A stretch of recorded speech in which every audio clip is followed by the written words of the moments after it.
గత ఎపిసోడ్లో దశరథ మహారాజు వేదన, పుత్రకామేష్టి యాగం, నలుగురు కుమారుల జననం చూశాం. రాముడు జన్మించిన తరువాత అయోధ్యలో ఎప్పుడు లేని సంతోషం వెలుగొందింది. నలుగురు కుమారుల నవ్వులతో రాజనగరం వెలిగిపోయింది. దశరథ మహారాజుకు ఆ సంతోషానికి అర్థమే లేకుండా పోయింది.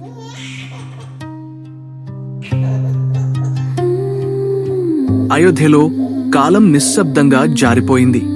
ఆటలతో మొదలైన బాల్యం. గురువర్య వశిష్ఠ మహర్షి చెంత వేదగ్రంథాలను అతి చిన్న వయసులోనే రాముడు నేర్చుకున్నాడు. ఆశ్రమ ప్రాంగణంలో కుస్తీ ఆటలు, ధనుర్విద్యలో మౌలిక రహస్యాలు.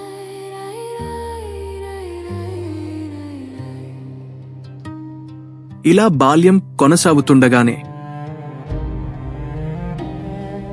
బాలులు యోధులుగా ఎదగడం మొదలైంది. ఒకరోజు మహాతపస్వి విశ్వామిత్రుడు అయోధ్యకు వచ్చాడు. మహారాజా దశరథ, నా యజ్ఞములను రాక్షసులు అపవిత్రం చేయుచున్నారు. మీ కుమారులైన రామలక్ష్మణులు నా వెంట అరణ్యమునకు రావలసిన సమయం ఆసన్నమైంది. ఈ మాటలు విన్న దశరథుడి మనసు కలతపడిపోయింది. బాలుడైన రాముడు యుద్ధమునకు యోగ్యుడా? శ్రీరాముడు సత్యమే పరాక్రమముగా గలవాడు. రాముడు నా హృదయ నాడి. అతనిని విడిచిపెట్టుట నా ప్రాణవిచ్ఛేదమే. ఓ దశరథ, రాముని యందు దైవబలము నిక్షిప్తమయ్యున్నది. దశరథ, నీ కుమారుడు రాముడు ధర్మరక్షణకై అవతరించినవాడు. నా యజ్ఞరక్షార్థమై సంహరించుట అతని విధి. వాక్యమును శరసావహించి రాముడు నిశ్చలంగా అంగీకరించాడు.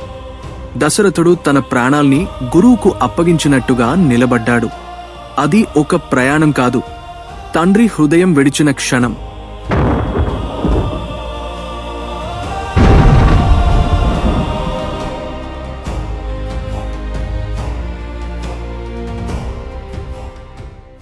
అయోధ్య ద్వారాలు తెరుచుకున్నాయి. వాళ్ల ముగ్గురి ప్రయాణం మొదలైంది.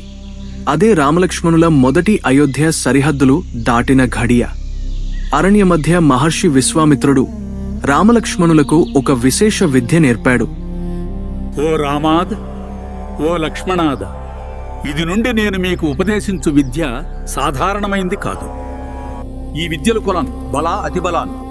బలా విద్య శరీరానికి అలసట లేకుండా చేస్తుంది. ఆకలి, దాహం, నిద్ర ప్రభావం తగ్గుతుంది. యుద్ధంలో నిరంతర శక్తిని ఇస్తుంది. అతి బలా విద్య మనసుకు అపార స్థిరత్వం ఇస్తుంది. భయం, సందేహం, అలజడి అన్నీ నశిస్తాయి. యుద్ధంలో అసాధారణ ధైర్యాన్ని కలిగిస్తుంది. కేవలం మంత్రాలే కాకుండా తన యజ్ఞాన్ని ధ్వంసం చేస్తున్న తాటక, సుబాహుడు వంటి రాక్షసులను ఎలా ఎదుర్కోవాలో నేర్పిస్తూ రాముడికి యుద్ధ తంత్రాన్ని మరియు ధైర్యాన్ని నూరిపోశారు. విశ్వామిత్రుడు రాముడికి అనేక రకాల దివ్యాస్త్రాలను మరియు వాటిని ప్రయోగించే, ఉపసంహరించే రహస్యాలను కూడా నేర్పించారు. అవి మాత్రమే కాదు, విశ్వామిత్రుడు రాముడికి పుణ్యక్షేత్రాల విశిష్టతను, ప్రాచీన వంశాల చరిత్రను, లోకహితం కోసం జీవించాల్సిన ధర్మాలను కూడా బోధించాడు. ఈ విద్యలు మీ శరీరమునకు బలమును, మీ మనస్సునకు స్థైర్యమును ప్రసాదించును. నిద్రలోనైనా యుద్ధములోనైనా మిచ్చును. ఈ బోధనలు రాముడిని కేవలం ఒక యువరాజుగా మాత్రమే కాకుండా లోకాన్ని రక్షించే మహావీరుడిగా తీర్చిదిద్దాయి. విశ్వామిత్రుడు ముందుండి నడిపిస్తుండగా రామలక్ష్మణుల ప్రయాణం లోతైన అడవుల్లోకి మలుపు తిరిగింది. చుట్టూ నిశ్శబ్దం, పక్షుల స్వరం కూడా మాయమైంది. అది సాధారణ అరణ్యం కాదు, అది తాటకావనం. రామా, ఈ ప్రాంతమును పరిశీలించుము. ఇక్కడన్న ప్రాణి జీవించుచున్నది, న వృక్షము పుష్పించుచున్నది. ఇదంతయూ తాటకీ బలఫలితమే. ఆగక ముందుకు సాగుదా. ఇక్కడ సమస్తము విధ్వంసమయింది. ఇది ఆకలి కాదు రామా, ఇది క్రూరత్వమే. ముందున్న ఆశ్రమమున ఋషిజనులను కాపాడవలను.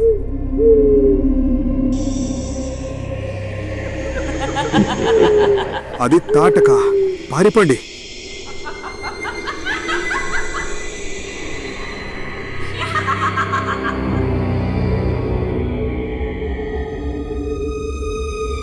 ఈశ్వరా, ఈ తాటక నుండి మాకు విముక్తివ్వు. దయచేసి పరిష్కారం చూపించు తండ్రి. ఈ తాటక ఎదుట నీవు ఏమి చెయ్యగలవో చూద్దాం. ఈ అడవిలో అడుగుపెట్టిన ప్రతి జీవం నా ఆహారమే. యజ్ఞాల్ని నేలమట్టం చేస్తా. ఈ భూమిని నా శవాల సామ్రాజ్యంగా మార్చేస్తా. దుష్ట తాటక, బ్రాహ్మణ యజ్ఞములను విధ్వంసించుచు ఈ అరణ్యమును నరక సమానముగా మార్చితివి. ఇక్ష్వాకు కులధ్వజుడైన శ్రీరాముని ధనున్నాథమున నేడు నీ అహంకారము భస్మమగును.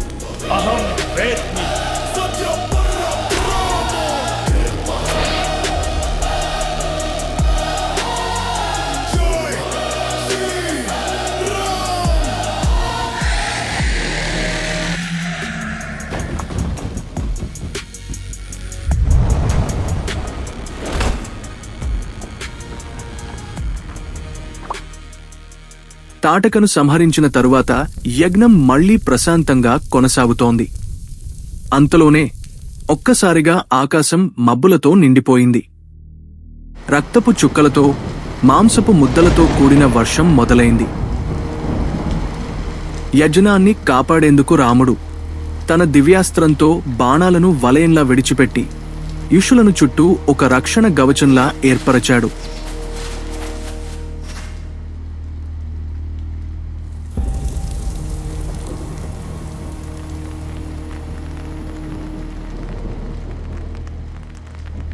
మారీచా, ఇక చాలును నీ మాయలు. అప్పుడే మబ్బులను చీల్చుకుంటూ పొడవైన రెక్కలతో, రాక్షస మాయశక్తులతో మారీచుడు ప్రత్యక్షమయ్యాడు.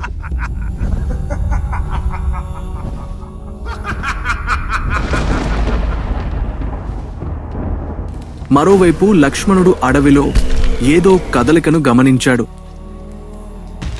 చెట్లను విరుచుకుంటూ పెద్ద పెద్ద అడుగులతో ముందుకు దూసుకొచ్చాడు. అతడే సుబాహు. ఈ ఇద్దరి మధ్య యుద్ధం మొదలైంది.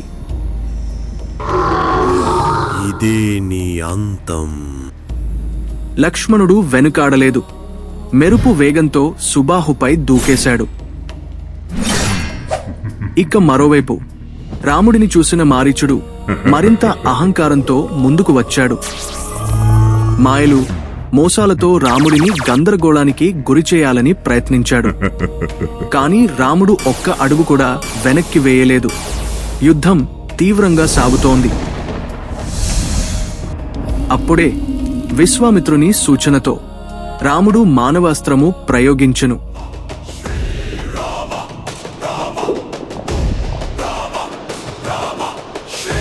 వాయువస్త్రం.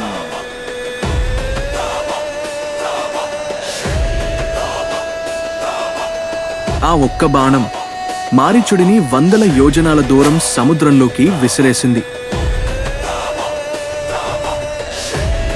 ఇది ఎలా సాధ్యం?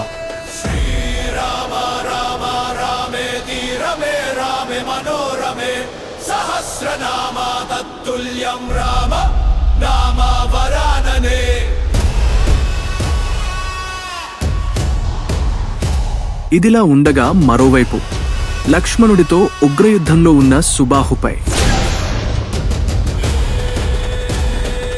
రాముడు అగ్న్యస్త్రాన్ని ప్రయోగించాడు.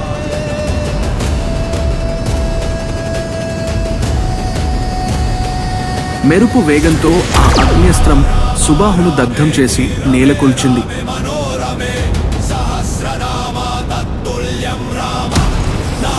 రాక్షసులు పరాజయం పొందిన వెంటనే అరణ్యం మెల్లగా తన శ్వాస తిరిగి పొందింది. చివరగా ఒక ప్రశ్న: రాముడు మారీచుడిని ఎందుకు సంహరించలేదు? ఈ ప్రయాణం నచ్చితే మరచిపోకుండా లైక్ ఓ సబ్స్క్రైబ్ చేయగలరు.